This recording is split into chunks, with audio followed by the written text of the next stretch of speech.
Siguro dapat hindi ka muna nagpa-discharge. Sanay na ako. Ilang beses itong nangyayari sa akin. Abra, hatid na kita. Kaya ko na yung sarili ko. Salamat na lang. Abra, I'm sorry. Dahil sa akin nasira ang relasyon mo ni Dad.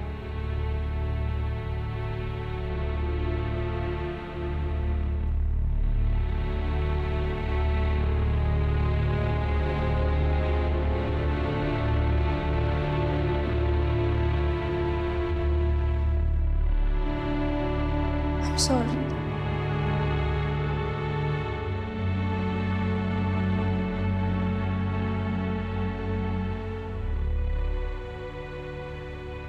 All I ever wanted was a family. Pero lahat ng yun sinira ko na dahil sa mga kalokohan ko.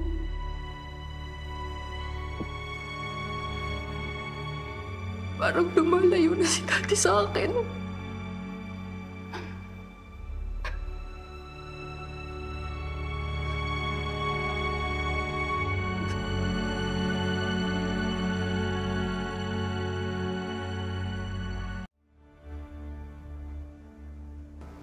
Miss kita. Sa'yo lang ako na ligtas ka.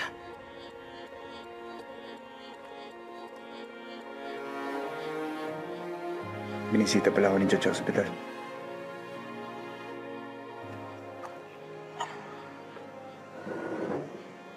Anong pakay niya?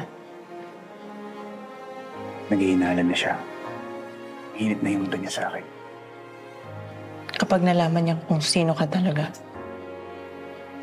mas lalong malalagay sa peligro tayong lahat. Lalong-lalo na ang anak natin.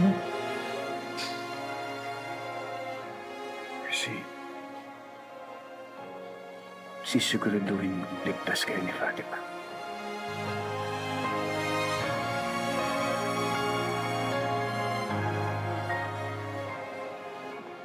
Normal, naisip ko, baka mas maigi na maglaylo ka muna. Kami nang bahala sa kampanya. Alang-alang sa anak natin. Naiintindihan kita, Mercy. Pero hindi ito yung panahon para matakot. Si Judge Balmores ang punot dulo ng mga problema natin sa buhay. At hinding-hindi mo bubuong pamilya natin. Kapag tumigil ako, lalo siyang lalakas, Mercy. At hinding-hindi na mabubuo yung pamilya natin. Magtiwala ka sa akin. Alam ko ginagawa ko.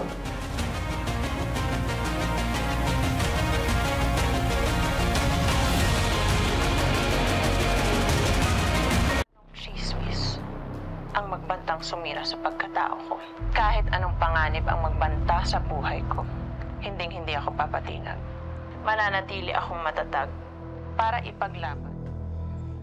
I can't do this. Ano ba ginagawa natin dito? Okay, kailangan kong kumilos. Dapat matagal ang patay ang Abra na yan eh. Huwag kang padalos-dalos, Miguel. Mother, you please. Pwede ba time out sa pangaral? Kasi ano yung plano? Plano. Everything is a game of patience. Talo ang sugod ng sugod. We need to get the upper hand. Okay, so paano natin gagawin yan? Oobserbahan natin ang kalaban.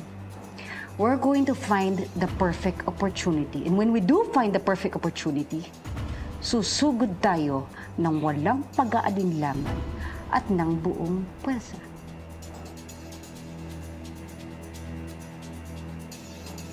I like it. Okay, payag ako. But, sa oras na makakita ko ng oportunidad para patayin yung Abra na yan o yung Balmores, hindi ako magdadalawang isip. Gigilitan ko yung mga leeg ng dalawang yan. Chill. Chill.